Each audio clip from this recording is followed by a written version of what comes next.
Мен Кадамжай районунан Окун айылынан келдим. Мен бул идеялар менин аллергия менен оорушумдан пайдаланып чыккан идеялар.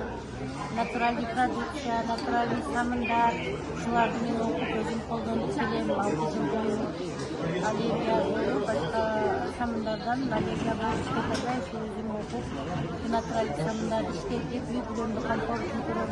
Туугандарымдын, жакындарымдын өтө сонун самын, бул табигый, айрыкча мына май айында жасалат турган самындар, май айында эң жакшы табигаттын берген витаминдери, чөптөрдөн чыккан минералдык заттары бар, сонун мүмкүнчүлүктөр бар айынан пайдаланып, мен ушул самындарды жасап, өзүм колдонгонум үчүн элдер менен бөлүшкүм келди.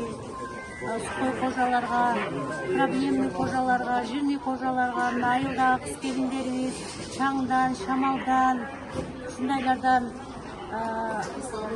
беттерин сактай албай кыйналгандар үчүн ушуну мен бөлүшөйүн дедим. Алыңыздар, колдонуңуздар, өтө сонун. Крем катары колдонгонго дагы болот.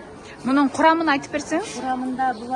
Курамында химикалык эч кандай заттар жок. Курамында майский чөптөр, клевер, уйбеде, чалкан, мята, мама каймак, ромашка, сирен, лаванда, пион, азыр май айында кандай чөптөр, кандай гүлдөр өссө, ошолдун өздөрүнүн эфир майларыны Турция менен Аравиянын немелеринен заказ кылып, ошолор тууралуу бунун составында эч кандай кыйынчылыктар жок.